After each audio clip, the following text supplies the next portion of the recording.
Hey there, coaches. I'm Rich Prado, owner of Play in School and host of Travel Ball Talk, where I talk to travel ball coaches from the best organizations about the current and future state of travel baseball. Today's show takes us down to the Charlotte, North Carolina area to visit with Adam Akin, who heads up baseball and golf for Combine Academy. Akin does a great job introducing us to Combine and gives us a really good idea why their logo is a picture of a globe. I hope you enjoy this episode of Travel Ball Talk. Before we get to today's show, I want to explain why there have been so few shows so far this year. Since December, I've been head down working with a developer, making what I believe is the cleanest and simplest recruiting platform on the market. It puts all of your players in one spot with up-to-date metrics and up-to-date video. It's easy to share. It's super inexpensive. It's easy to be found by college coaches. Find out all the details and schedule a demo with me at playinschool.com/platform. Now on to the show. Okay. All right, welcome back to another episode of Travel Ball Talk.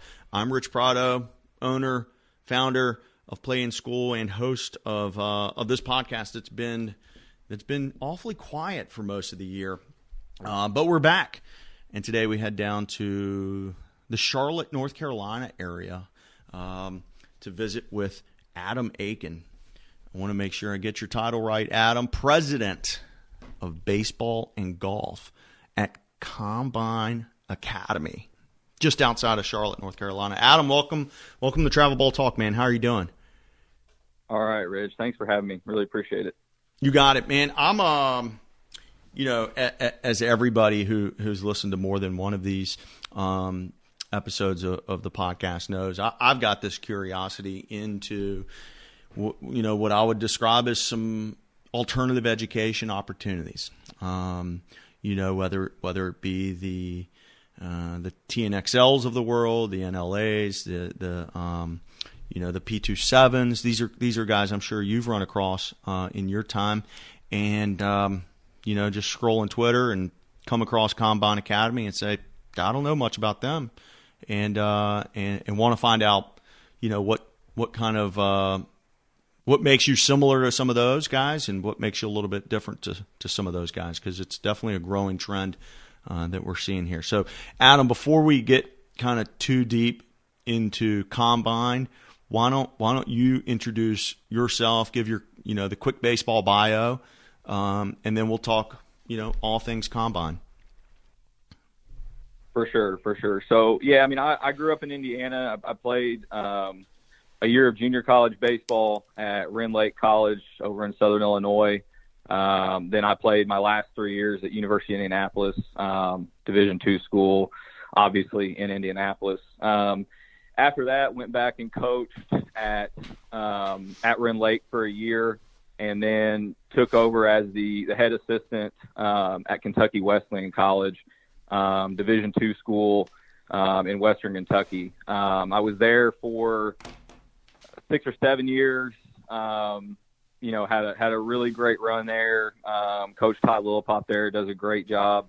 Great person. Not a better person that you'd want your kids to play for, your brother to coach with, anything like that. Longtime guy there.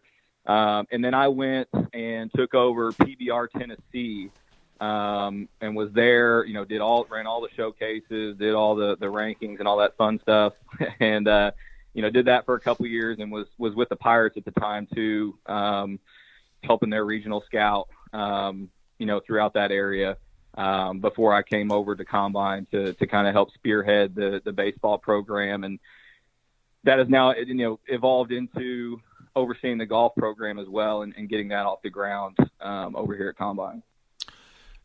Let's dive into your college days a little bit, because I have a feeling we're going to see a lot of kids going through a similar voyage that you went through. You come out of high school and you end up at a JUCO. Now, tell me kind of like how you ended up there and why you ended up there out of high school. Yeah, it's funny, and I could go down a huge black hole of a 3-hour conversation with you No. About all this, and it helps me, my experience, when I was in high school and everything. Actually, in my opinion, helps me, to advise our guys and any kid that would ever ask my opinion, for whatever it's worth, of the value of college baseball at whatever level. So I was the kid that grew up. I was always on good teams, but I was hardly ever the best player. My high school team, we had 8 D1 guys. Oh. I was a middle infielder my whole life and played outfield until my senior year, because our shortstop, our second baseman, our third baseman were all Division I level players. Yeah.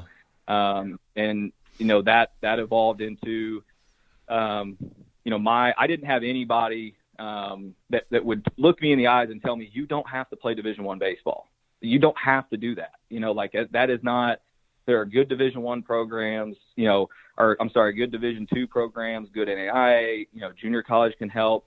I didn't have anybody to tell me that. So I can't tell you how many, D2 schools, D3 schools, junior colleges, I just, I don't want to say ignored, but just kind of blew off and just thought I was too good for it. When I was, sophomore, junior, senior in high school, actually got an offer from Belmont in like October of my senior year, which back then that was early, right? That was, if you signed early, that was early. If you knew where you were going to college to play baseball or any sport in November of your senior year, it was like, oh my gosh, because most of the time back then, guys, schools were recruiting for the following year in March, April, May of their senior year, and got an offer from Belmont, and took me about 30 seconds to accept it, because it was the first D1 offer I got. I hadn't visited the school. I hadn't met the coaches in person. And it's nothing against the coaches. Were great. There was nothing against them, but the first time I went down there on a visit, after I'd already committed, I got accepted into the school. I was just like, this is not the right fit for me. Yeah. It's just, I'm not really like a big city guy. And, obviously Belmont's in basically downtown Nashville. And I just knew it wasn't the right fit. And so decommitted, during the spring, and finally had a couple of the coaches say, hey, I really think that, to look at all your opportunities and give you kind of the best option to cast the widest net moving forward, I think you need to consider, junior college. Mm-hmm.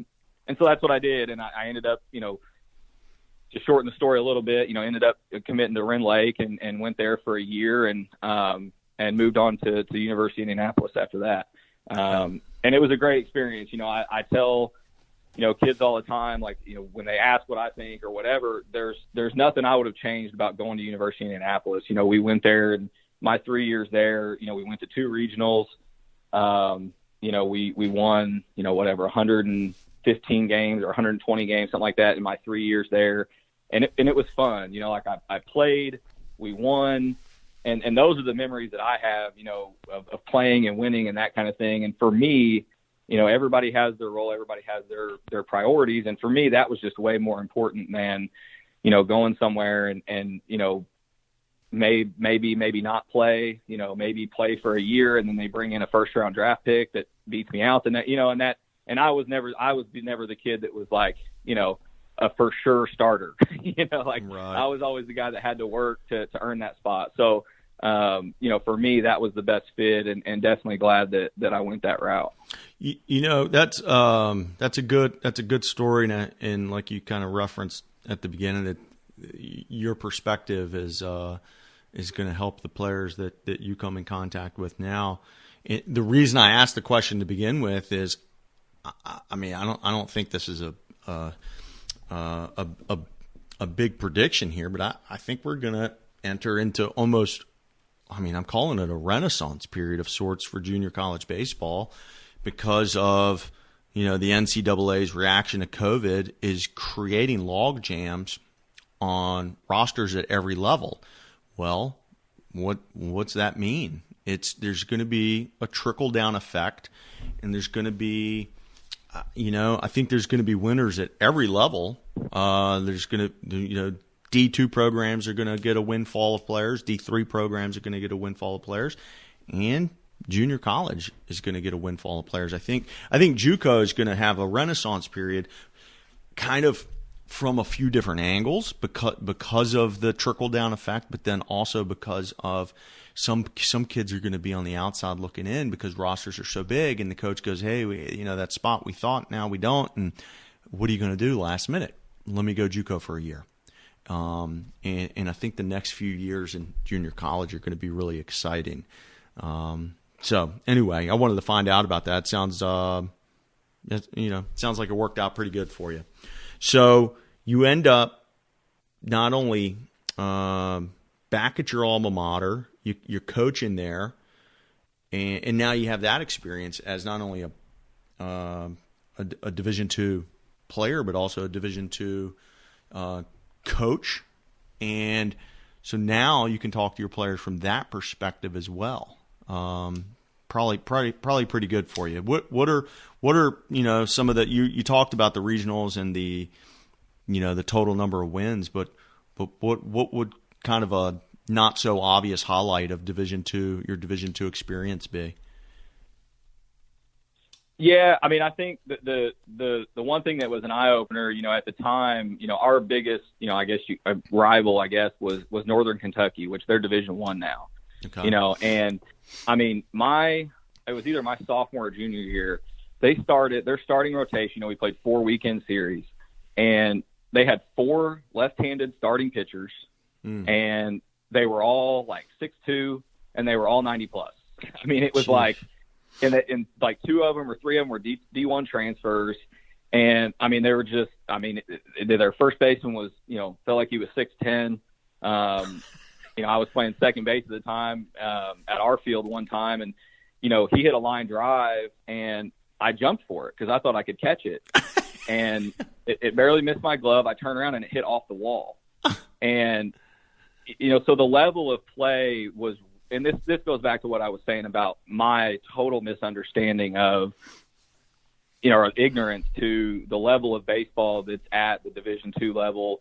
It's at the Division III level in some conferences in some areas, certainly at the NAIA level in some conferences in some areas, and obviously the JUCO level. It's everywhere, I tell people, kind of the biggest difference is, obviously the best D2 schools, if you pick out a Tampa or you pick out, Delta State or, someone like that at the Division II level, and you throw them in, a mid-major D1 conference, they may not win the whole thing, but they're going to compete. They're going to have a winning record. I promise you that, and the same thing with some of those NAIA schools, Tennessee Wesleyan, Georgia Gwinnett, some of those schools, you throw them in, a Division I conference, I promise you they're going to compete, and people look at it as, a hierarchy, right? Where you have Division I, then Division II, and that's just not how it works at all, Right. And now, can anybody at the Division II level beat Vanderbilt? No, like maybe 1 out of every 30 games, but at a certain point, you start breaking through that threshold where everything kind of gets dispersed, Mm-hmm.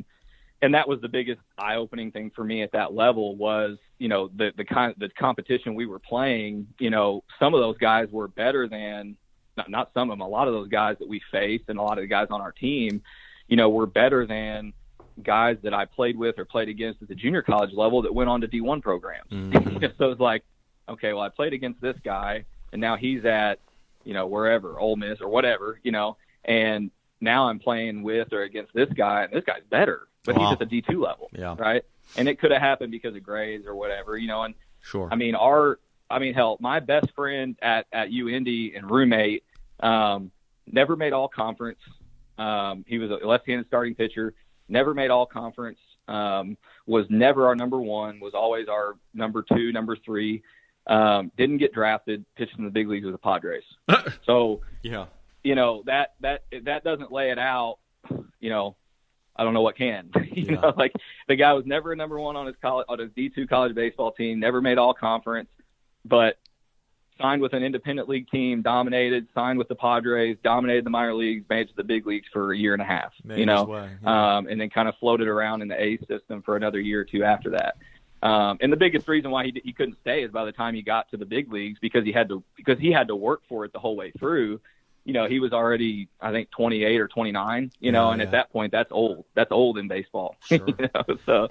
So that was, I guess that's kind of that was the biggest, eye-opening thing for me was once I got there, I realized, like I should have known this. Somebody should have told me this all along. Like somebody should have taken me to a Division II baseball game and had me watch, a Friday, a Saturday morning game, which at the Division II level is game one, and watched, two teams play against each other with their number one starters throwing 92, on the hands and breaking bats and all that, and that would have changed my perspective from the time I was 14. Well, I think that's if there's a parent listening or a young coach listening, I think the best advice you can take away right there is go see games. Go see games of every level. Go see games. That's it. You're going to find out where you fit in, but by watching these players and honestly evaluating yourself in comparison to these guys. Well, listen, we're probably 15 minutes in, and I've loved every second of it. But I think now is a good time to start learning about Combine Academy. So give us the full story. What is Combine? Where did it come from? And then how did you become involved? Because I know nothing. If you're tuning in and you have no idea what Combine is, good. We're in the same place. So let's learn about it together. Right. So Combine Academy started back in 2012, 2013 with our founder, Jonah Bays, and Trevor Booker, who they both played at Clemson, played basketball at Clemson. Trevor obviously went on and played in the NBA for 7-8 years, just retired a year and a half or so ago, dealt with some injuries that just couldn't get past. And Trevor was in the NBA. He and Jonah, were very, very close at the time, and still are, right? Best friends. But, Trevor was playing and Jonah was looking for something to do and, kind of trying to find his path. And they founded Combine Academy at the time, recruited, a team of basketball kids. Combine Academy started in the basketball realm, just basketball. And at the time, all of this was very, very new. The academy style of everything is still, in the big picture, new. At the time, it was very new, right? And started more of the postgraduate, right, which we can get into kind of the details of that in a minute. But started as just the postgraduate, recruited a team of basketball kids. And for the first 5 or 6 years, they grew into 3, 4, 5 different teams. They had different locations. So they had, like 2 teams in Atlanta, a team or 2 in Orlando, a team in Chicago, and just grew it to that. Right. And they did it the way that a lot of academies and people are doing it right now. Which there's no right or wrong. It's just whatever works for you, where they rented someone else, they rented a gym, they rented a weight room, they used, public apartments, that type of thing. To house the kids and stuff like that, and just kind of outsourced everything. And the only thing that they really did was, they'd go to the grocery store, buy the food for the kids, cook for them in the apartments, whatever, and provide transportation and coach them. But, as far as ownership of facilities or anything like that, it was just all, what they could afford to pay to rent a gym or whatever. And then in 2000, I guess it was 2017 or 18, they started looking at different areas or different options for establishing a campus, and bringing all these teams from different locations to, the one campus and just to grow it there. And that's what they did. They bought a campus in, I guess, 2017, took kind of a year to get it furnished and, laid out the right way. And at that time, so Jonah, the original founder, he and I have been very good friends, best friends since we were probably 7, 8 years old, from the same hometown, obviously, played high school sports together, everything.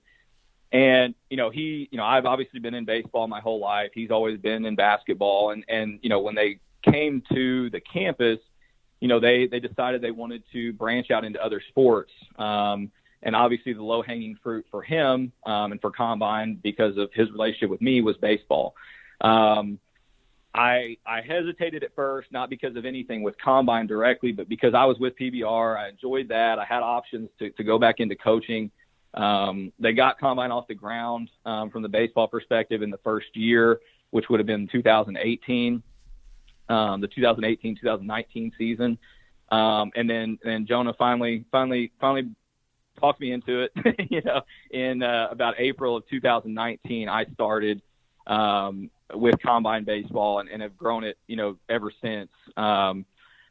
Since then, we started a soccer program and a golf program as well, which I oversee the golf program in a similar fashion to, the baseball side of things as well. And that's where we are. You mentioned, some of the differences between us and some of the other academies and things. And, we can go down this if you want to get specific about it. I think, the biggest difference is that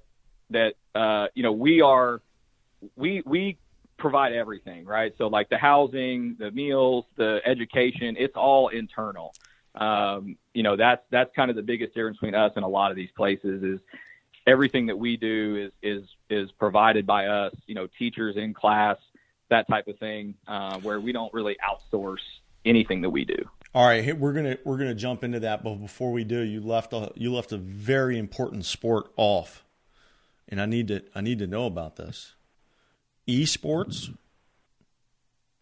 Yeah, that's getting off the ground. I love it. We have someone in place to spearhead that, but that's obviously a process. I think our ownership group is kind of feeling out the landscape for all of that and deciding what path we want to take that down. I love it.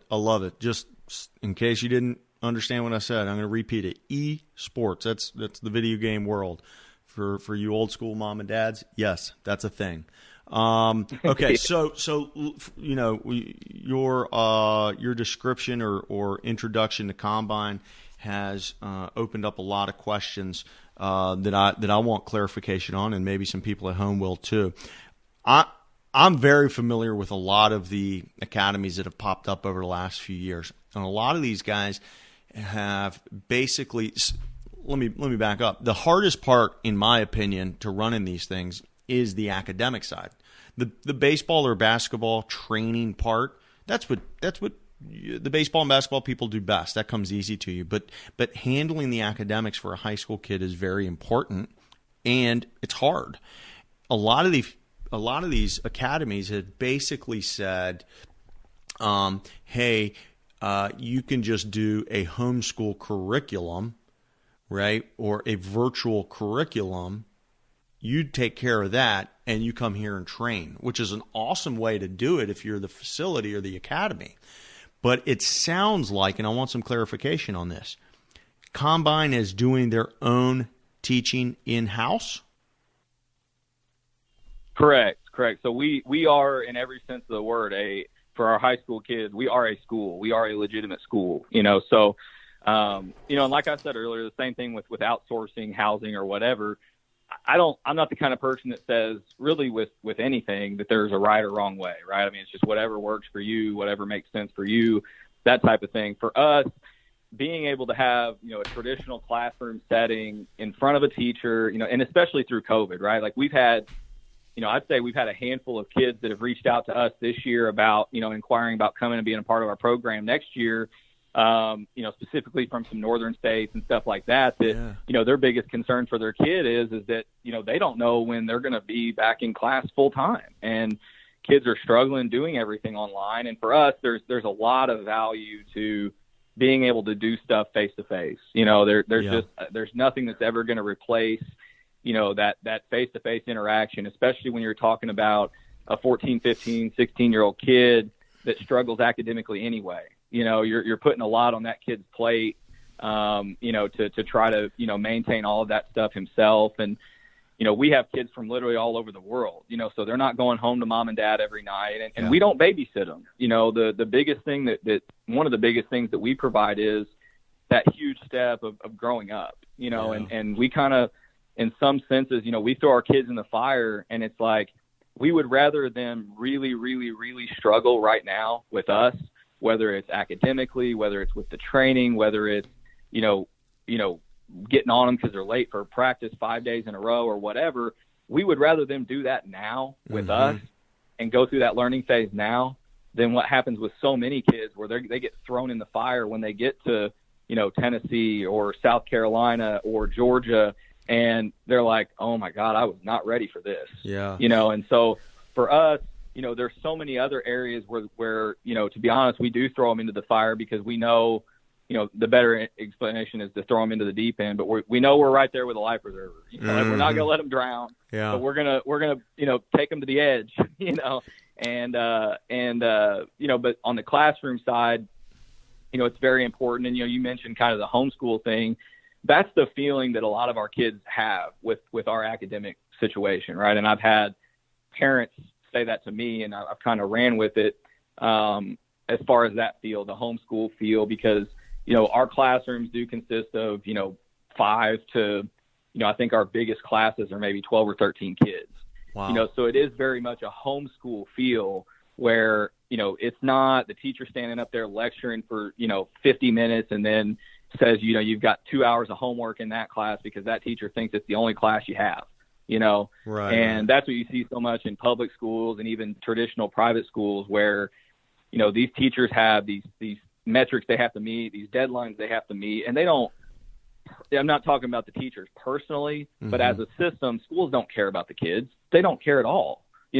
They care about meeting certain numbers and things like that, and they're on a schedule and all that. And what we provide that's a lot different is our teachers are going to basically they're going to make sure that everybody in that class understands what's going on. They've comprehended it. They're understanding it. They're able to retain it before they move on and before we go into other stuff. Yeah. And that is the value of what we think is like a true educational experience where they're not going through what a lot of kids go through where you have a test on Friday, which means you stay up Thursday night studying for 6 hours. You take the test on Friday, you get a B, and then you hit delete on Saturday morning on your brain, and you never retain. Never retain any of that. Yeah. That's not education. I'm kind of curious. So from the former teacher and current parent of a youngster, we're not quite to high school yet, but there might be a parent of a soon-to-be high schooler. Let's just clarify. We're talking about 9th grade and up, high school students, and then obviously there's the post-grad portion of it. So the high school kids is it one teacher who has maybe a 9th, 10th, 11th, and 12th grader all in the same classroom and working sort of different levels for each kid simultaneously, or are we talking about, hey, if you need to do, 9th grade math, come on over, and just the 9th grade math kids are in there? How do y'all handle that? Yeah, so that's a good question, and that's we get a lot of questions about that with kids that come in or whatever because we have so many kids from so many states, from so many countries and everything. There are graduation requirements that have to be met, right? And so different states have different schedules for when they take things, right? So a kid from, Pennsylvania may say, 9th grade math is algebra. Well, Indiana education might say 9th grade math is, calculus, right? So if we get two kids that are, let's just say they're both juniors and they're from two different states or, like I said, again, from a different country even, they may be in technically junior year math to them, but okay, well, this kid's taking trig, this kid's taking calculus, this kid's taking algebra. None of them have taken algebra 2. So you may have 3 kids. You may have a 9th grader, a 10th grader, and an 11th grader in the same class. Got it. In the same algebra class because we have to mix and match and make sure they get all the requirements. By the time they finish their 4 years of high school. Got it. Right. So yeah, we do have 11th graders and 9th graders or whatever in the same class from time to time, but it's because we have the traditional classes, right? It's not just like, okay, go to math class. It's like, okay, this is algebra 2, this is Spanish, this is English as a second language, so on and so forth. So there are no it's not just a 9th grade class or an 11th grade class. It's based specifically on the subject and what the kids need to meet the requirements. Makes sense. The other thing is now there's no day students. It's all boarding. Everybody's staying. No, we do have day. We do have commuters. Yeah, we have I'm not sure on the basketball side or the soccer side, to be honest with you, but I know on the baseball side, we've got probably, I don't know, 10 to 15 kids that are commuters. Okay, so day students. And then golf. Probably about a quarter of your program is somewhere within a driving distance. Correct. That's pretty good.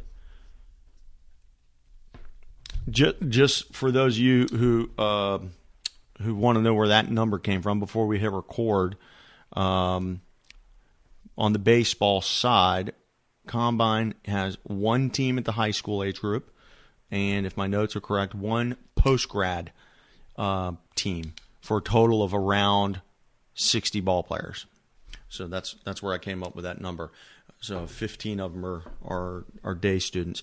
I want to find out a little bit about the PostGrad program. These are guys who graduated from high school last year and basically want to get bigger, faster, stronger. They want to train, right? So they find you and hook on from a baseball perspective or basketball or golf or whatever. But do they sit in class or are they class free?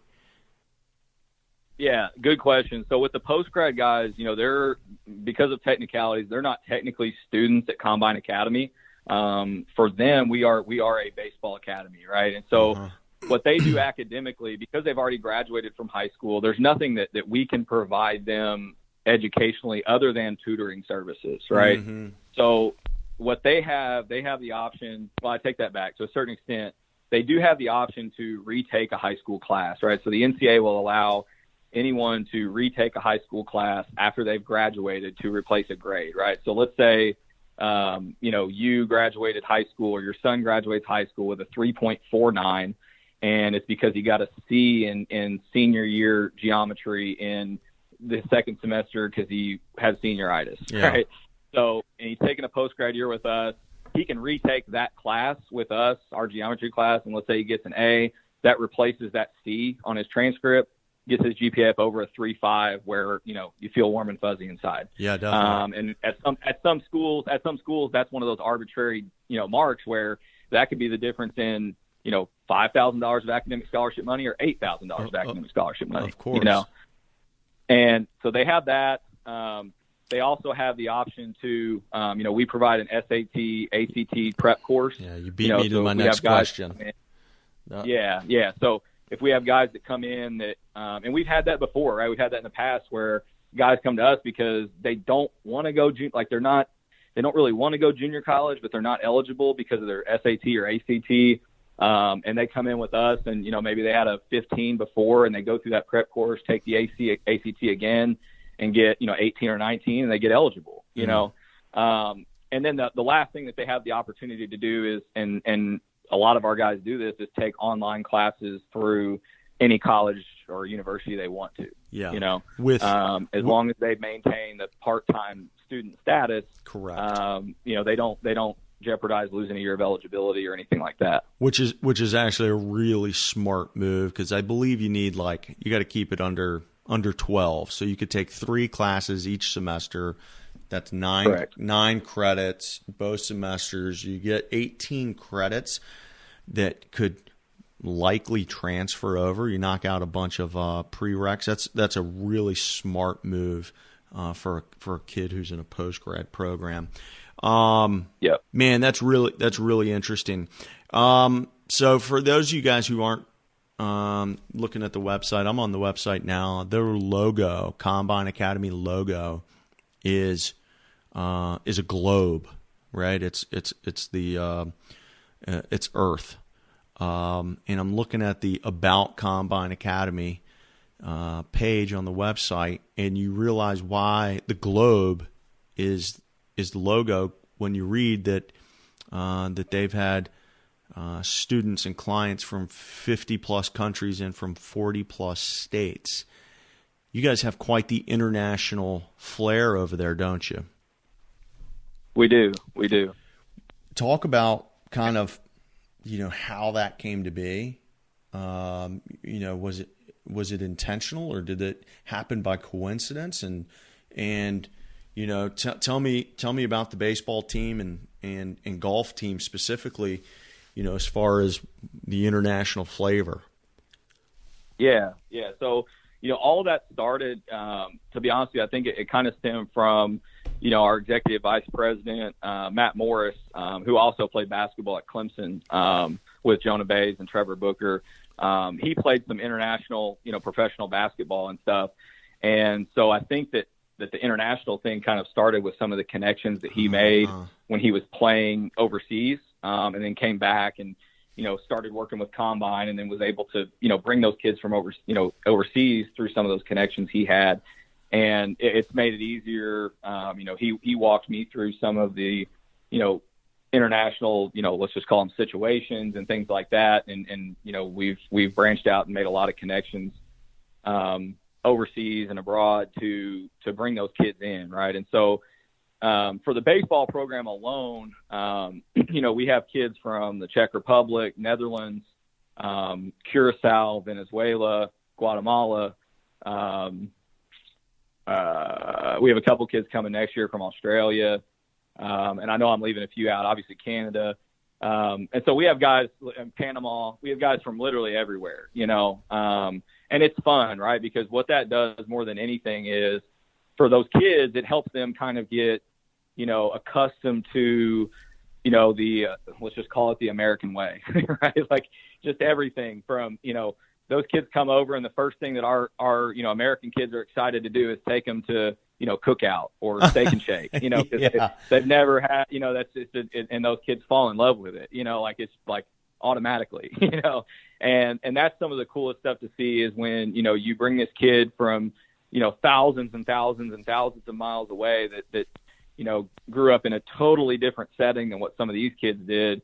And you put them in the same room and you put them in the same dorm room together. And then you see how they grow to be, best friends. And that's one of the coolest things about, what we do, to be honest with you, is seeing those guys mesh and seeing those guys kind of develop those genuine relationships and friendship that, would have never happened, obviously, and that's one of the coolest things about that international thing. And, listen, we don't need international kids to let's just call it survive. Yeah.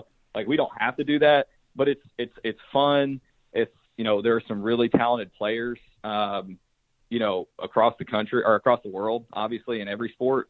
It's just about finding them and bringing those kids over here to give them, this opportunity, What I managed to find your roster while we were talking about this, and what's interesting to me is you managed to pull kids from countries that are not necessarily known for baseball, and so I can just imagine it's a kid who developed a love for the sport. Let's be honest, soccer rules the world, right? So these are athletic kids who fell in love with the American pastime somehow, and it's like that. They're not going to get the progress, that in their home country that they might hear. Now, with the exception of Canada, Canada in certain pockets are, man, they're doing awesome stuff. When you're talking about, clubs like OBJ, but Czech Republic, not really known for baseball. Guatemala, I bet you there's not a big leaguer from Guatemala. Panama's got some baseball going on. And where else? I think, did you mention Venezuela? Obviously, there's some baseball going on in Curacao, home of Andrew Jones. Curacao baseball has had an explosion, so that's definitely a baseball country. But man, it's really interesting. So without throwing these guys under the bus, when these guys come from Czech Republic or Guatemala, how do they stack up against the average high school ball player over here? Yeah, so not to jump the gun, I knew this is something you were going to bring up, but I think this is fitting to kind of go ahead and get into it. So last year, I guess it was like a year and a half ago, a guy named Matt Balo reached out to me from Nomadic Baseball. Okay. Which is an organization that he founded, which is kind of the same thing that I mentioned with Matt Morris. He played some international professional baseball after he got done playing college baseball. I think he played in Australia. He played in the Czech Republic. He played in Belgium. He played in maybe Germany. He played in a lot. He played in 4 or 5 different places in 4 or 5 different years, 4 or 5 different seasons, and made a lot of connections through that. And so the organization that he founded was basically, it's a travel organization technically, that he had put together a couple of teams that he took to a tournament in Colorado, I think a tournament down at Lake Point, and they took him to a tournament in somewhere overseas. But he had kids, he had one kid from Australia, a kid from Czech Republic, a kid from Serbia, just literally all over the place, and he reached out and he was like, hey, I see you guys have an international presence. I'd love to, kind of try to partner with you guys on some things. And it kind of snowballed from there. He and I went, we got lucky that, we went to Australia in January of 2020 to see their international championships, right? So what Australia does is they basically put together a team, from each territory, right? So you got Queensland, you got, Perth, you got, Western Australia, and they put together a team from each one, and they all meet somewhere, and they play like a national championship tournament, right? In January, because that's the middle of their summer, right? So it's 100,000 degrees. And I went over for that and watched a bunch of games and everything, and came home for a week or two, and then went to Barcelona. So Barcelona was hosting the European Championships there in February and the end of February, right? So I went over there, and they had, 2 teams from the Netherlands. They had a team from Czech Republic, a team from France, obviously a team from Spain, and, the same type of thing, right? The European Championships where they're all playing in a tournament. And, before that, kind of rolled my eyes, and I hope this isn't going to be a waste of time. And it was the opposite of a waste of time. I promise you that, where, got to see a lot of talent and saw a few of the kids, the 2 kids we have from the Czech Republic, saw both of them play there. The catcher we had on our PostGrad team from the Netherlands, saw him there, and a bunch of other kids that we're still in contact with that we've helped in some other ways. And this is one of the areas that I tell people, I hate to say it, but in a way, COVID has helped us and all of these other academies because people are more open now to alternative methods of education, right? Yeah, because for sure. It's really opened people's eyes to what other options there are and things like that. But obviously the one thing that COVID has hurt us with is international kids, right? So, we would even have probably 5 or 6 more that we had that, were signed and all that stuff, but either couldn't come over because of COVID restrictions or, their parents just didn't feel comfortable with it, right? So, and that's going to continue to grow and grow now as things kind of open back up and everything moving forward. But that's kind of how we branched out into that, and that's kind of how we've done that. I've got a couple connections, friendships I've made with a couple guys that have, run showcases and things like that in Panama and other places that have helped, send video and stuff of these other guys as well. Yeah, I'll tell you what, for the international student, the biggest obstacle is for playing college baseball here is going to be the academic piece, and if they can come over here and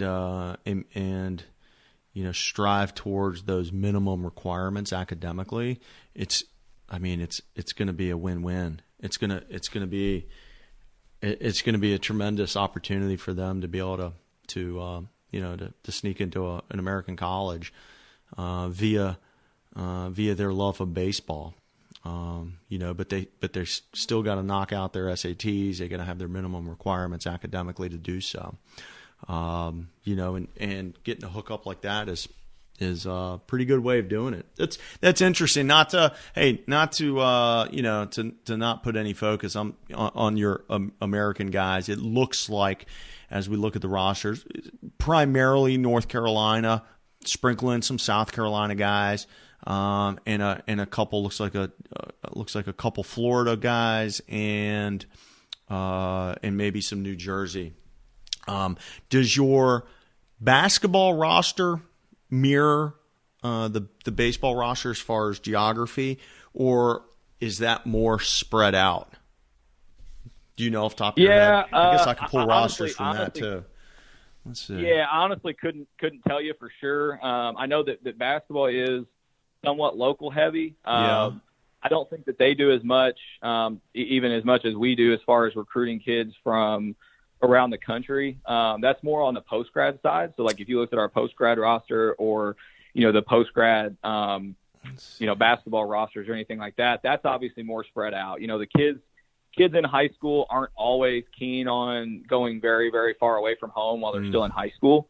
And so that's kind of the difference, right? Because guys that come for post-grad, they were already prepared to go to college, go away from home, go away from their friends and that kind of thing. So I believe on our post-grad team this year, I think we only had 3 kids that are from the state of North Carolina.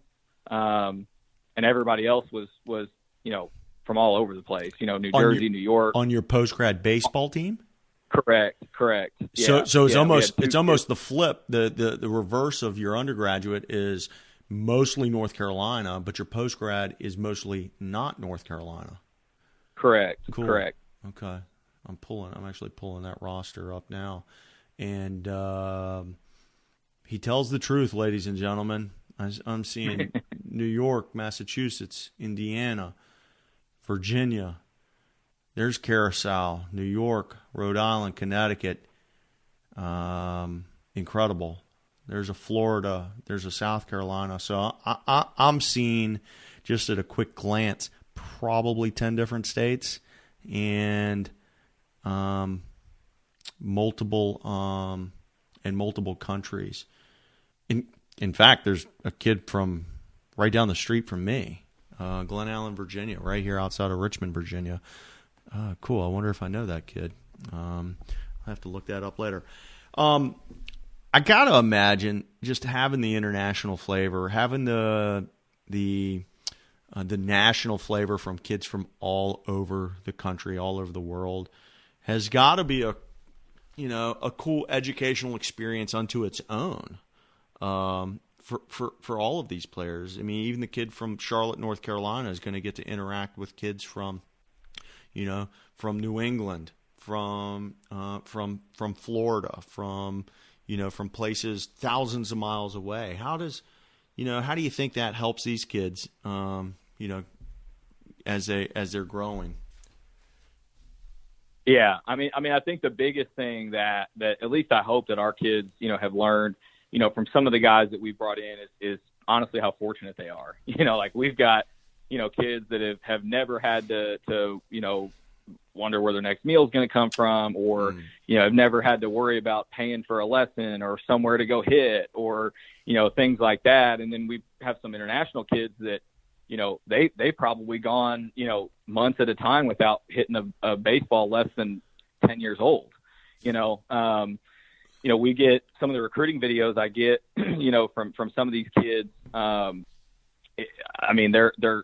hitting, baseballs that don't even have a cover on them anymore, and because that's all they can have. That's all they have, available to them. That's all they can afford. That's all they have access to. And, when those kids get over, they're so, appreciative of everything that we provide. And I don't mean that from like a, look at us perspective, but it's good to see, those kids be so happy and to have those opportunities. And I think that's a big thing that rubs off on, a lot of our guys is like, damn, like I've never even had to think about that, Yeah. And on a lighter note, it's cool. You have different personalities and things like that. And just the culture that those kids bring and mix with our guys and stuff. It's a cool experience moving forward because, I never had that. The only person that I ever, played with or coached or anything until I was involved with Combine Academy that was, international. And because I don't even consider Canada international really, is, there was one kid that I played with at University of Indianapolis that was from Australia. But he was very, he had lived in America for, years. So he was very, let's just call it Americanized. Yeah, by that point. He was as Western as anybody. Yeah. Right. And I think one of the coolest things too, though, is when those kids come over, they have no idea about like Division I, Division II, junior college. Like they don't know any of that. Right. And so it's cool to see our guys kind of explain it to them and walk them through the process and kind of help them, understand those things and see things from a better perspective. And, we'll have kids come to us and be like, international kids, and be like, coach, a coach from, and I don't want to throw any school under the bus, but, let's just say North Dakota called, and it's like, yeah, man, like, you're from Panama. I don't know that you really want to go to North Dakota, and they're like, why? Like, well, look at this map. Yeah, let me show you. Yeah. And they're like, oh, so it's cold. Like, yeah, man, probably not going to be the best fit for you. Probably not going to be happy once you get there and that kind of thing, because we've got kids, we have, a golf kid that the first time he ever saw snow was, when he flew to the States, he had a layover in like New York and saw snow, that was the first time he's ever seen snow, and, we have a lot of that. And so just that, I guess you could call it, organic educational experience of culturalization and everything between our guys and international guys is the coolest thing to see with that. Yeah. And what a kind of a nice benefit, a kind of a side effect, if you will, for these kids to be around just, different people. It's, that's pretty cool. You in that sort of example, you talked about, a little bit about recruiting and pushing kids into the right fit. That's a perfect segue. Let's talk about the recruiting aspect, because, you do have kids from all over the country and internationally. What are some, some things you have to do that might be a little bit different in the recruiting standpoint? How does the makeup of your rosters impact kind of your job of trying to move these guys on to the next level? Yeah, good question. So, I mean, we, at the beginning of the fall, we sit down with everybody and kind of get their goals and all that stuff and stay in touch with them throughout the year and how those goals change, right? So, you might get a kid from, New York that says, his first day there, oh, I'll go to Texas, I'll go to California, I don't care. I just want to play Division I, or I just, whatever. And by the third month, they're like, yeah, I mean, I like it here, but I kind of would like to get back closer to home, and at the opposite, where you have a kid, they're like, yeah, I mean, it was kind of a stretch for me to come this far. I'd like to look into some schools back closer to home. And by like the third or fourth month, they're like, no, I'm good. Like I'll go to Miami, I'll go to, San Francisco. I don't care, And so, those kids, their opinions, their goals and everything evolve, throughout the year with us. And I think the biggest difference between us and almost everybody else, and that's, like I said, it's not to say anything bad about anybody, but, the biggest pet peeve I have, and it's because of the experience that I had when I was a player, getting recruited and stuff, is that so many programs are, they want to get a kid committed to a Power 5 or, just a D1 in general or whatever, so that they can say that they got them there, Sure. So that they can use that as a recruiting pitch to go back to, and this goes for junior colleges, high school coaches, travel ball coaches, other academy, whatever. And so that they can go and they can use that as a recruiting tool to go and say, oh, we had this, we got this kid committed to school A, a really good Division I. And, and there's one junior college in particular, and I'm not going to say where, I'm not going to say who, that just drives me nuts. Like they never have a winning record. They never, I don't know that they've ever won a conference championship, but every year somehow they have like 12 guys that go D1 in every class somehow. And if you were to go back and you go back and you look, okay, this class, they had these 12 guys. Okay, I'm going to search this kid's name. Boom. Well, he went on and, he got 5 at-bats and then transferred the next year, right? Or he threw 7 innings and had a 12 ERA and then transferred the next year. Right? Like, what good does that do for anybody except that junior college? That's terrible for the kid, because at a certain point, if he wasn't, he probably didn't get a huge scholarship. So his parents took out $30,000 in student loans or whatever for that 1 year for him to use a year of eligibility to throw 6 innings and get crushed, right? That kid's way better off going to an NAIA or a Division II or wherever, where he might get an 80% scholarship and be a weekend starter and win 35 games, And so for us, it's about helping these kids understand that and finding the right fit, right? Like that's the most important thing, is finding the right fit. And that's all that matters to us, right? And so if a kid has multiple options and one of them's a D1 or one of them's a D2 or whatever, we're going to do our very, very best to help them understand the big picture, right? And to look at the financial repercussions of that for their family for the next, 20 years, 30 years, to look at the experience they're actually going to have while they're there, and to help them understand that, hey, man, like the things that you're going to remember, about your college experience 20, 30 years from now is going to be a dog pile after a conference championship or getting, receiving an award for Conference Player of the Year or things like that. It's not going to be, finally getting to go on the travel roster one time and getting to fly, to LA to go play USC, and then you sit on the bench and watch, 27 innings of baseball. Like that's not going to be a highlight for you, And so helping them understand that and helping our guys find the right fit where when they go there and they move on and they get there, they're ready to go. And they're one of, let's just call it one of the guys, one of the guys that's going to play, going to start, going to play a huge role in what that program's doing. And it's going to be a good fit for them. And I think that's the on the recruiting side for us, that's the biggest thing that separates us from a lot of places. And to be honest with you, it hurts us in recruiting sometimes. Like when we're recruiting kids, they're like, well, this other place, they've got, they send 90% of their kids to Power 5. And it's like, well, we'll see, we'll see, it certainly is easy for, a kid or their family or even the people around them to kind of get out over top of their skis a little bit. And it feels good when in the recruiting part, in the sales cycle, when the big shiny program wants you, but it stinks when you're not riding the bus to the game because you're not on the travel roster, and it's or you end up at a program that never wins anything. Hey, you're D1, cool, but you're at a school that stinks, and you're at the bottom of the standings every year. That's not as fun as going to, here in Virginia, we really don't have a ton of JUCO or D2, so the Division III is just off the charts. It's so good, and you see the guy who's the bubble guy.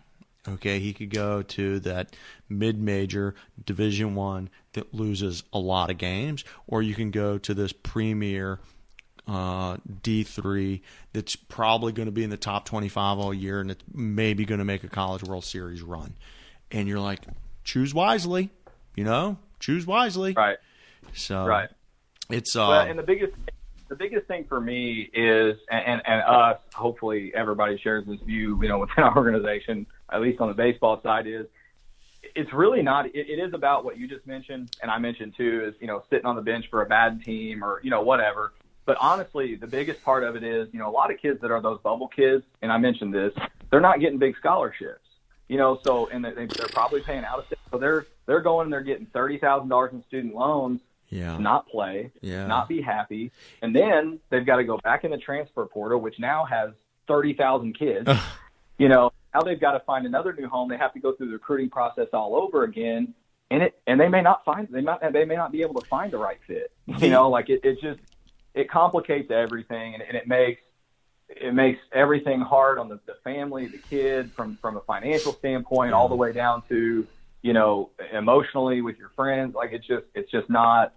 I can just promise, any kid that we have, anybody else that's listening, like it's way more valuable to find the right fit for you than it is just to grasp for straws to be able to say you played Division I. No doubt. Adam, I'm looking up at the clock here, and I've got a bunch more questions, but out of respect for your time and my lunch date, that's going to be waiting on me here in a few minutes.